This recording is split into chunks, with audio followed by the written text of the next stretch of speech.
ভালো বেচা কিনতে আছে আমাদের, এটা ভাইরাল দোকান, হয়তো মানুষ যেন ভালো পাবে এদিকে তো আসে। ফুচকার দাম আমাদের সব কিছুর দাম বাড়তি না, ওই কারণে আমাদের জিনিসের দামও তো বাড়তি। আমাদের পানিপুরিটা বেশি বিক্রি, 40 টাকা।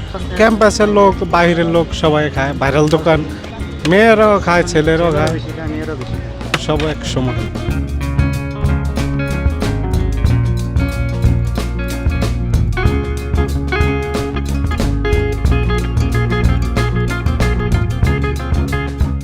খুব ভালো লাগছে, এই ফার্স্ট টাইম আসছি।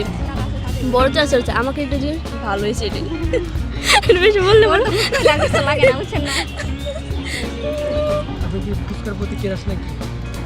সবচেয়ে বেশি ভালো নর্মাল যেটা, আর পানিপুরি যেটা ওইটা বেশি ভালো, আর ঝালটা নাগা ফুচকা ওইটা আরো বেশি ভালো লাগে। টক অসাম। অনেকদিন পরে পরে খাই তো, সো আলটিমেটলি ওই জিনিসটা মাথা থেকে বের হয়ে যায়। হ্যাঁ, সবাই জানে যে এটা একটু বেশি অস্বাস্থ্যকর, বাট ওই যে অনেকদিন পর পর মাথা থেকে, আপনি এখন বলাতে আর কি মাথায় আসতেছে। এখন বুঝতেছি না খাবো কিনা, বাট মাথায় থাকে না, যখন আসে তখন খাই না।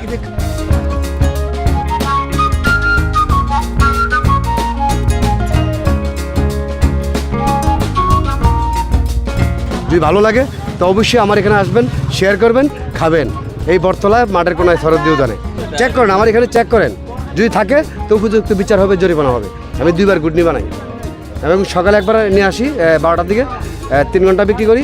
আবার যেটা শেষ হয়ে থাকে আবার ওইটা আবার বিকালবেলা আমার ওয়াইফ এখন আসবে, উনি গুডনি নিয়ে আসবে, এটা আবার রাত 10টা পর্যন্ত চালাই যাবে। ওনাদের ফ্যামিলি নেই, এখানে বানায় ওনারা একবার বিক্রি করে, ওনারা এখানে বানায়। ওর টক হলে এটা খাওয়াইতে হবে, বলবে এটা তেঁতুলের টক পড়ছে, সেটা পড়ছে, এই টক পড়ছে, এটা বাউনাবাদে দিবে। কিন্তু আমি দেশের বাইরে ভ্রমণ করে আসছি, তাজা জিনিস খাওয়ামু, ভালোভাবে 2 টাকা বেশি নিব, সেটা হলো আমার প্রতিজ্ঞা দেশের জন্য। রোগ হবে না, ব্যারাম হবে না, কোনো কিছু হবে না। সবাই মিলে আপনারা ভালোভাবে তৈরি করবেন, ভালোভাবে খাওয়াবেন জনগণকে।